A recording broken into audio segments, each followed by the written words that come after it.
The story starts with Mole. He had been working very hard all the morning, spring cleaning his little home, first with brooms, then with dusters. His arms ached and his back was weary. There was so much dust. He felt a sudden longing for the world above, away from the brooms and the pails. Suddenly he threw down his brush and cried, "Bother!" and "Oh, blow!" He scrambled out of his hole and into the bright, warm sunlight. He felt the warm breeze on his fur and smelled the sweet grass. He jumped and skipped, enjoying the freedom of the beautiful spring day. He walked until he reached the river. He had never seen a river before, this sleek, sinuous, full-bodied animal chasing and chuckling. The river was alive. It glinted and sparkled, whispering secrets to the banks. Mole was completely enchanted by the sight and the sound of it all. Across the water he saw a dark hole in the bank, and there he saw a tiny face with whiskers and small, neat ears. It was the water rat. Ratty rowed his little boat across. "Hello, Mole," he said. "Would you like to come over?" Mole stepped in, and for the first time he felt the magic of a boat. Ratty showed him the wonders of the river. They saw the reeds and the lily pads, and the houses of the other riverbankers hidden in the grass. They had a wonderful picnic. Ratty brought out cold chicken, tongue, ham, beef, pickled gherkins, and even salad. Mole was quite overwhelmed with joy. "Believe me, my young friend," said the rat solemnly, "there is nothing, absolutely nothing, half so much worth doing as simply messing about in boats." Mole pointed to the dark forest beyond. "What's over there?" he asked. "That's the wild wood," Ratty replied. "We don't go there very often, we riverbankers." Mole stayed with Ratty that night and many nights after. He learned to row and to swim, and he found a new life and a true friend on the riverbank. One sunny morning, Rat and Mole decided to visit Mr. Toad. He lived at Toad Hall, the grandest house on the river. Toad was very rich and very impulsive. "Hello, hello," Toad cried. "You're just in time. I've given up boating. It's a waste of time. I've found the only real way to travel." He showed them a brand-new horse-drawn caravan. It was filled with everything they could need. "The open road," Toad shouted. "The dusty highway." So they set off. It was a slow and peaceful journey at first. They saw meadows and hills, and the world seemed very large and full of wonder. They spent the first night under the stars. Toad talked and talked about his plans. Mole was excited, but Ratty missed the river already. He was a creature of habit. But then they heard a strange sound, a poop-poop from behind. A great cloud of dust was fast approaching them on the narrow road. The motor car roared past with a blast of wind and dust. It was the most exciting thing Toad had ever seen. He forgot the caravan, the horse, and his friends in an instant. The caravan went right into the ditch with a great crash. Ratty was furious, shaking his fist at the dust, but Toad was different.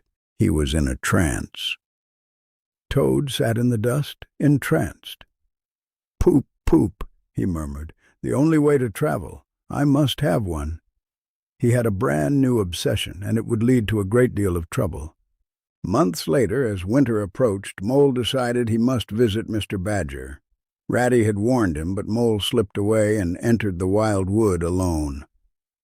It was a cold, gray afternoon. The wood was very still. Every sound Mole made seemed too loud. He felt as if the wood was watching him. Then the faces began. Small, mean faces peeping out from holes in the trees. Mole felt very small and very far from home. He started to run. He heard whistling, then a patter of feet. Terror seized him, and he hid in a hollow tree. He realized now why Ratty had warned him about the wild wooders. Ratty soon noticed Mole was gone. He grabbed a lantern and a stick and plunged into the snow. "Mole, Mole, where are you?" he called out into the dark. Finally he heard a small cry. He found Mole huddled and cold. "Oh, Ratty," Mole cried. "I was so scared." Ratty comforted his friend and looked for a way back. But the snow was too deep, and they were lost. They wandered for hours, getting colder and more tired with every step they took. Suddenly, Mole tripped on something hard. It was a door scraper. They cleared the snow and found a door that said, "Mr. Badger." They were saved. Badger opened the door, blinking in the candlelight. "Hello, Ratty and Mole. Come in at once. You must be frozen to the bone," he said warmly. They entered the most wonderful underground home. It was safe and warm. Badger gave them dry clothes and a hot supper of bacon and eggs. Mole felt safe at last. They talked of Toad. Badger was very grave. "He's wrecked 7 cars, Badger said. "He's in hospital or in trouble.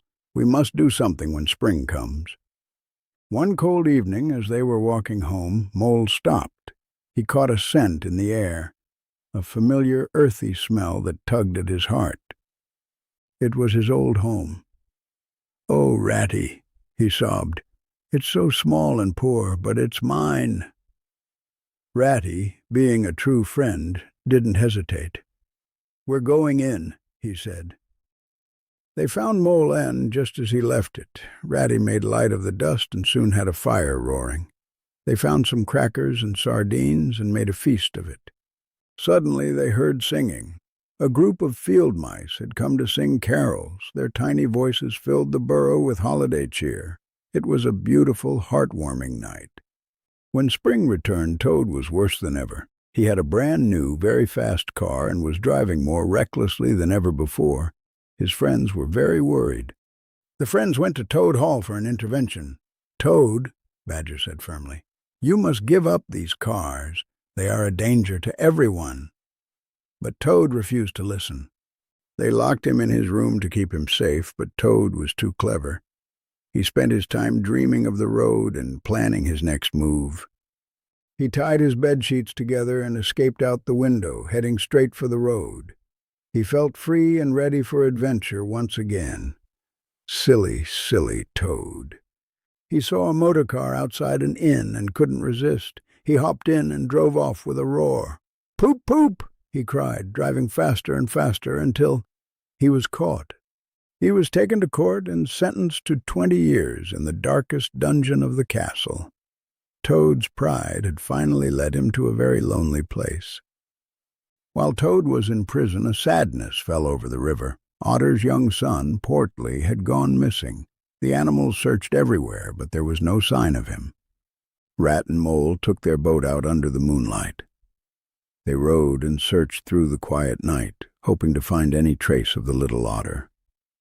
As dawn broke, they heard a beautiful piping music. It was like nothing they had ever heard. They followed the sound to a small, hidden island in the river. The music grew louder and more beautiful. They felt a sense of holy wonder. It was a moment of true magic, right there in the heart of their river. There they saw a great, kind spirit, the piper at the gates of dawn. He was watching over young Portly. It was a moment of peace and protection. The spirit faded and the memory with it, but Portly was safe. Rat and Mole felt a deep, lingering sense of peace as they returned home in the morning light. Back in the dungeon, Toad was truly unhappy. He missed his home, his friends, and even his motor cars. He felt he would never be free again. But the jailer's daughter took pity on him. She brought him tea and toast and listened to his stories.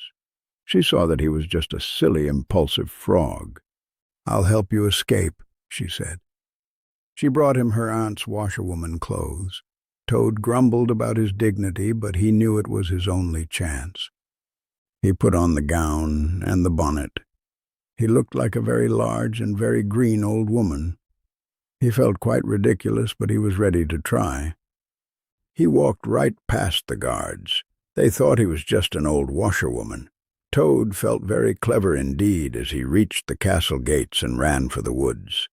He hopped onto a steam train, but the police were soon in pursuit. Toad had to jump off and hide in the thick bushes. He was free, but he was still a long way from home. One afternoon, Ratty met a strange traveler.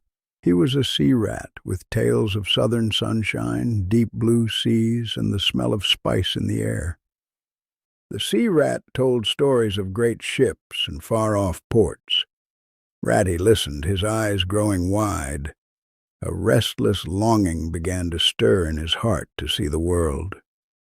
Ratty was enchanted. He forgot his river, his boat, and even his friend Mole.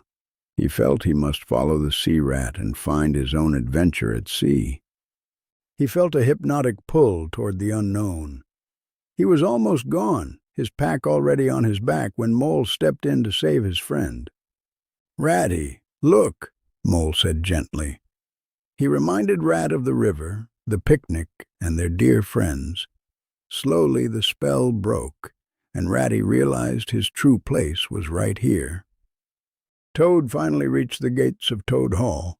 He was tired and muddy, but he was home, or so he thought. He found his friends waiting for him with very bad news.